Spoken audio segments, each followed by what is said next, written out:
구독, 좋아요는 이렇게에게 큰 힘이 됩니다. 오늘은 이순신 장군이 사직생을 외치며 승리할 수 있도록 만든 그 보이지 않는 힘은 무엇인지, 그리고 당시 지구 반대편에서는 어떤 전쟁이 벌어졌는지 한번 따져 보겠습니다. 이순신이 명랑해전에서 사직생이라고 외치기만 했다면 어떻게 되었을까요? 당연히 패전했을 겁니다. 그러나 승리했습니다. 왜 그랬을까요? 바로 판옥선과 우수한 대포가 있었기에 가능했습니다. 왜구가 조선의 해안에 수시로 침략하여 조선의 백성을 괴롭히자 조선 정부는 수군을 강화하였습니다. 왜구를 토벌하기 위하여 개발한 판옥선은 명종 10년인 1555년에 왜구의 침략을 격퇴할 때 처음으로 사용되었습니다. 당시 왜구의 기본 전법은 자신의 배를 상대방 배에 붙이고 올라가 칼로 적을 제압하고 약탈하는 것이었습니다.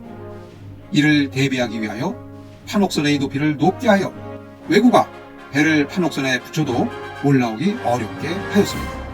그리고 노를 젓는 선실과 전투원이 움직이는 갑판을 분리하여 전투의 집중력을 강화하였습니다.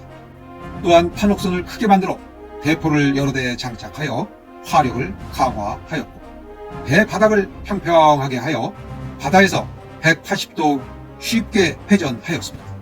즉, 판옥선의 오른쪽 대포를 발사하고 180도 회전하여 왼쪽의 대포를 발사하니 대포의 장전에 많은 시간이 걸리는 단점을 보완하였던 것입니다. 특히 조선 대포의 화력은 왜군보다 우수했고 사정거리 면에서 훨씬 멀리 날아갔으므로 왜구가 가까이 오는 것을 사전에 차단하였습니다.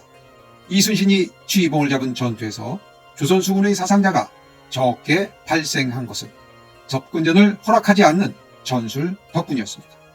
이렇게 왜구의 침략에 대비하여 만든 판옥선과 대포가 있는 상태에서 이순신이 임진왜란이 발발하기 1년 전에 전라 좌도 수군 절도사로 발탁되어 부임하였습니다.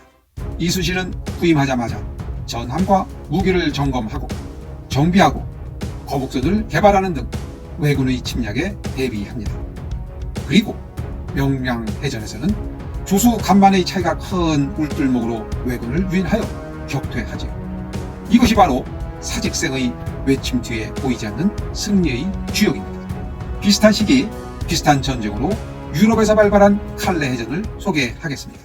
칼레해전은 1588년 스페인의 무적 함대가 영국을 침략하려는 의도로 벌인 해전이었습니다.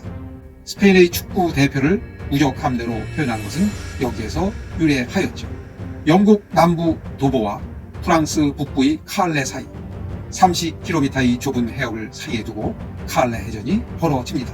당시 국교, 즉 카톨릭 종주국 스페인의 식민지인 네덜란드는 독립전쟁을 시작했고 영국이 네덜란드를 지원하면서 스페인과 영국의 갈등이 칼레 해전의 한 원인이 됩니다.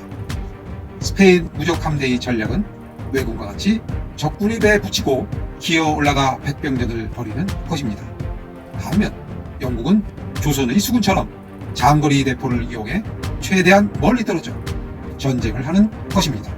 당시 대포의 주 원료는 청동이었는데 영국에서는 청동이 생산되지 않았고 수입된 청동값이 비싸 대량 생산이 어려웠습니다.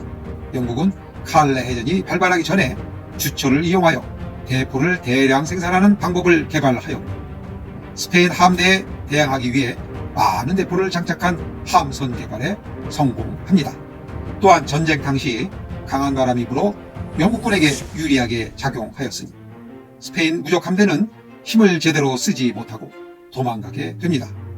이후에 스페인은 쇠락의 길로, 영국은 해양 대국의 길로 나서게 됩니다. 사직생, 죽고자 하면 사한다고 외치는 것만으로는 사는 것이 아닙니다. 충분한 준비와 노력이 있어야 승리할 수 있다는 것을 역사에서 배울 수 있겠지요. 이것으로 사직생 동영상을 모두 마치겠습니다. 감사합니다. 요렇게였습니다.